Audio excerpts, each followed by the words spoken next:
बंधुओं नमस्कार। कल की वीडियो में आपने सुना कि राजा बलि ने किस प्रकार स्वर्ग पर विजय प्राप्त की, और आज यहाँ पर इस वीडियो में आगे सुनते हैं कि कश्यप जी के द्वारा अदिति को पयोव्रत का उपदेश दिया गया और वो उपदेश क्या था, कैसे था। तो श्री सुखदेव जी कहते हैं कि परीक्षित, जब देवता इस प्रकार भागकर छिप गए और दैत्यों ने स्वर्ग पर अधिकार कर लिया, तब देव माता अदिति को बड़ा दुख हुआ, वे अनाथ सी हो गई। एक बार बहुत दिनों के बाद जब परम प्रभावशाली कश्यप मुनि की समाधि टूटी, तब वे अदिति के आश्रम पर आए। उन्होंने देखा कि न तो वहाँ सुख शांति है और न किसी प्रकार का उत्साह या सजावट ही।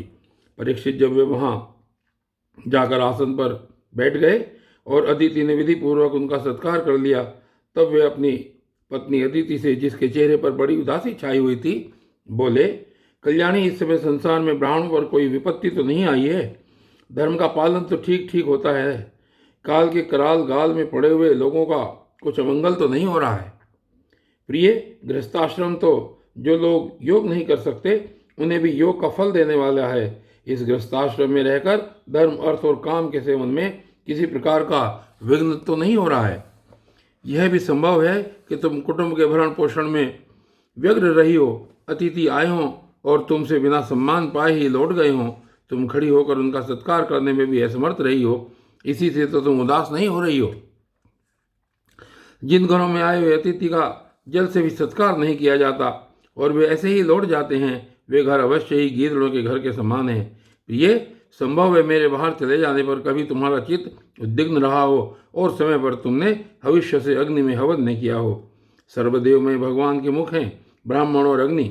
गृहस्थ पुरुष यदि इन दोनों की पूजा करता है तो उसे उन लोगों की प्राप्ति होती है जो समस्त कामनाओं को पूर्ण करने वाली है। जो प्रिय, तुम तो सर्वदा प्रसन्न रहती हो, परंतु तुम्हारे बहुत से लक्षणों से मैं देख रहा हूं कि इस समय तुम्हारा चित्त अस्वस्थ है। तुम्हारे सब लड़के तो कुशल मंगल से हैं ना। अदिति ने कहा, भगवान, ब्राह्मण, गौ, धर्म और आपकी यह दासी सब कुशल से हैं। मेरे स्वामी, यह गृहस्थ आश्रम ही अर्थ, धर्म और काम की साधना में परम सहायक है। प्रभु, आपके निरंतर स्मरण और कल्याण कामना से अग्नि, अतिथि सेवक, भिक्षुक और दूसरे याचकों का भी मैंने तिरस्कार नहीं किया है। भगवान, जब आप जैसे प्रजापति मुझे इस प्रकार धन पालन का उपदेश करते हैं, तब भला मेरे मन की ऐसी कौन सी कामना है जो पूरी न हो जाए। आर्यपुत्र, समस्त प्रजा, वह चाहे सत्वगुणी, रजोगुणी या तमोगुणी हो, आपकी ही संतान है। कुछ आपके संकल्प से उत्पन्न हुए हैं और कुछ शरीर से। भगवान, इसमें संदेह नहीं कि आप सब संतानों के प्रति, चाहे असुर हो या देवता, एक सा भाव रखते हैं, सम हैं। तथापि स्वयं परमेश्वर भी अपने भक्तों की अभिलाषा पूर्ण किया करते हैं।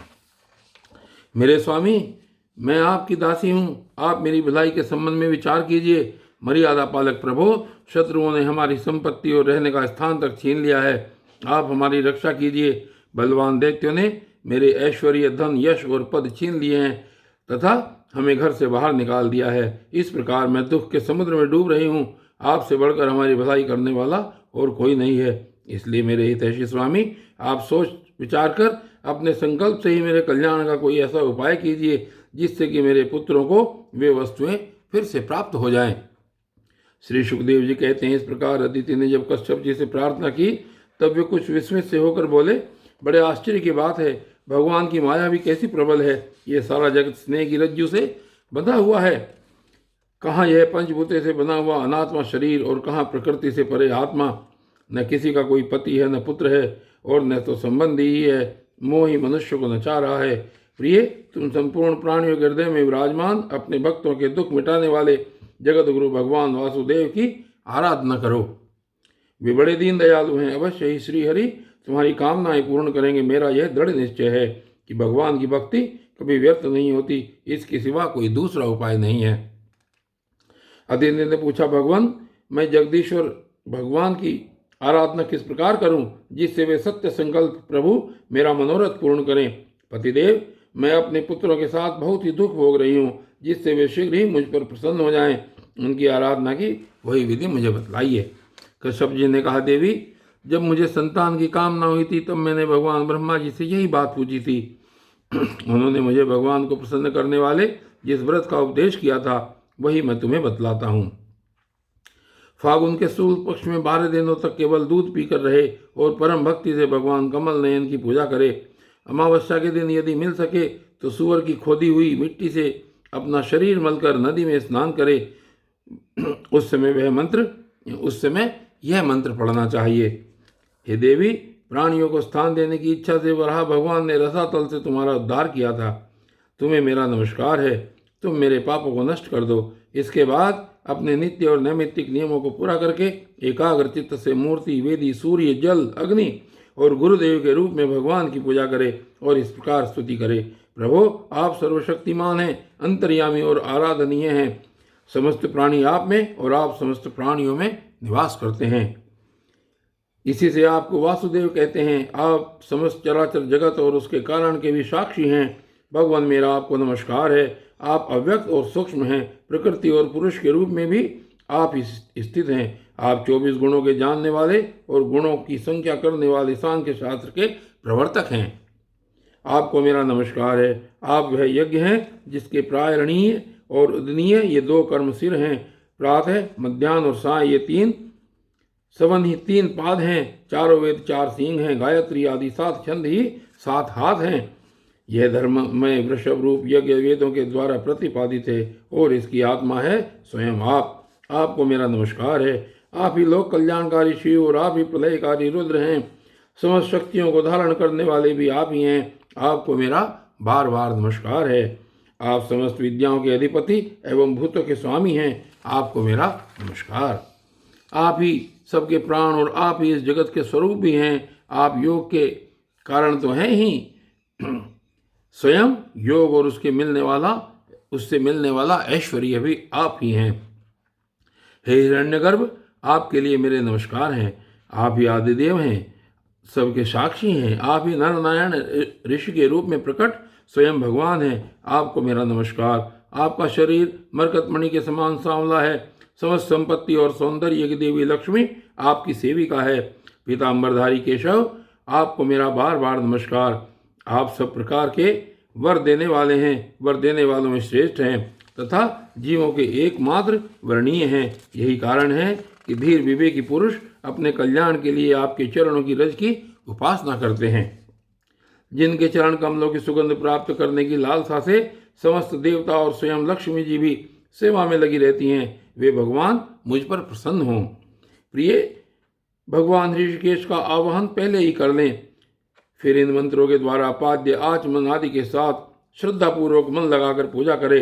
गंधमाला आदि से पूजा करके भगवान को दूध से स्नान करावे। इसके बाद वस्त्र, यज्ञोपवीत, आभूषण, पाद्य, आचमन, गंध, धूप आदि के द्वारा द्वादाक्षर मंत्र से भगवान की पूजा करे। यदि सामर्थ्य हो तो दूध में पकाए हुए तथा घी और गुड़ मिले हुए शाली के चावल का नैवेद्य लगावे और उसी का द्वादाक्षर मंत्र से हवन करे। उस नैवेद्य को भगवान के भक्तों में बांट दे या स्वयं पाले। आचमन और पूजा के बाद तांबूल निवेदन करे। 108 बार द्वादाक्षर मंत्र का जप करे और स्तुतियों के द्वारा भगवान का स्तवन करे। प्रदक्षिणा करके बड़े प्रेम और आनंद से भूमि पर लौटकर दंडवत प्रणाम करे। निर्माल्य को सिर से लगाकर देवता का विसर्जन करे। कम से कम 2 ब्राह्मणों को यथोचित रीति से खीर का भोजन करावे। दक्षिणा आदि से उनका सत्कार करे। इसके बाद उनसे आज्ञा लेकर अपने इष्ट मित्रों के साथ बचे हुए अन्न को स्वयं ग्रहण करे। उस दिन ब्रह्मचर्य से रहे और दूसरे दिन प्रातःकाल ही स्नान आदि करके पवित्रता पूर्वोक्त विधि से एकाग्र होकर भगवान की पूजा करे। इस प्रकार जब तक व्रत समाप्त न हो तब तक दूध से स्नान कराकर प्रतिदिन भगवान की पूजा करे। भगवान की पूजा में आदर बुद्धि रखते हुए केवल पयोव्रती रहकर यह व्रत करना चाहिए। पूर्ववत प्रतिदिन हवन और ब्राह्मण भोजन भी कराना चाहिए। इस प्रकार पयोव्रती रहकर 12 दिन तक प्रतिदिन भगवान की आराधना, होम और पूजा करे तथा ब्राह्मण भोजन कराता रहे। फागुन शुक्ल प्रतिपदा से लेकर त्रयोदशी पर्यंत ब्रह्मचर्य से रहे। पृथ्वी पर शयन करे और तीनों समय स्नान करे। झूठ न बोले, पापियों से बात न करे, पाप की बात न करे, छोटे बड़े सब प्रकार के भोगों का त्याग कर दे, किसी भी प्राणी को किसी प्रकार के कष्ट न पहुंचावे, भगवान की आराधना में ही लगा रहे। त्रयोदशी के दिन विधि जानने वाले ब्राह्मणों के द्वारा शास्त्रोक्त विधि से भगवान विष्णु को पंचामृत स्नान करावे। उस दिन धन का संकोच छोड़कर भगवान की बहुत बड़ी पूजा करनी चाहिए और दूध में चरु यानी कि खीर पकाकर विष्णु भगवान को अर्पित करना चाहिए। अत्यंत एकाग्रचित से उस पकाए हुए चरु के द्वारा भगवान का यजन करना चाहिए और उनको प्रसन्न करने वाला गुणयुक्त तथा स्वादिष्ट नैवेद्य अर्पण करना चाहिए। इसके बाद ज्ञान संपन्न आचार्य और ऋत्विजों को वस्त्र आभूषण और गो आदि देकर संतुष्ट करना चाहिए। प्रिय, इसे भी भगवान की आराधना समझो। प्रिय, आचार्य और ऋत्विजों को शुद्ध सात्विक और गुणयुक्त भोजन कराना ही चाहिए। दूसरे ब्राह्मण और आए हुए अतिथियों को भी अपनी शक्ति के अनुसार भोजन कराना चाहिए। गुरु और ऋत्विजों को यथा योग्य दक्षिणा देनी चाहिए। जो चांडाल आदि अपने आप वहां आ गए हों उन सभी को तथा दीन, अंधे और असमर्थ पुरुषों को भी अन्न आदि देकर संतुष्ट करना चाहिए। जब सब लोग खा चुके तब उन सब के सत्कार को भगवान की प्रसन्नता का साधन समझते हुए अपने भाई बंधुओं के साथ स्वयं भोजन करे। प्रतिपदा से लेकर त्रयोदशी तक प्रतिदिन नाच गान, बाजे गाजे, स्तुति स्वस्ति वाचन और भगवत कथाओं से भगवान की पूजा करे करावे। प्रिय, यह भगवान की श्रेष्ठ आराधना है। इसका नाम है पयोव्रत। ब्रह्मा जी ने मुझे जैसा बताया था वैसा ही मैंने तुम्हें बता दिया। देवी, तुम भाग्यवती हो। अपनी इंद्रियों को वश में करके शुद्ध भाव एवं श्रद्धा पूर्ण चित्त से इस व्रत का भली भांति अनुष्ठान करो और इसके द्वारा अविनाशी भगवान की आराधना करो। देवी कल्याणी, यह व्रत भगवान को संतुष्ट करने वाला है, इसलिए इसका नाम है सर्वयज्ञ और सर्वव्रत। यह समस्त तपस्याओं का सार और मुख्य दान है। जिनसे भगवान प्रसन्न हो वही सच्चे नियम हैं, वही उत्तम व्रत हैं, वही उत्तम यम हैं, वही वास्तव में तपस्या, दान, व्रत और यज्ञ है। इसलिए देवी, संयम और श्रद्धा से तुम इस प्रकार इस व्रत का अनुष्ठान करो। भगवान शीघ्र ही तुम पर प्रसन्न होंगे और तुम्हारी अभिलाषा पूर्ण करेंगे। और बंधु, आज की इस वीडियो में इस पयोव्रत की विधि के साथ केवल इतना ही। आगे की वीडियो में कल देखेंगे क्या होता है। तब तक के लिए धन्यवाद।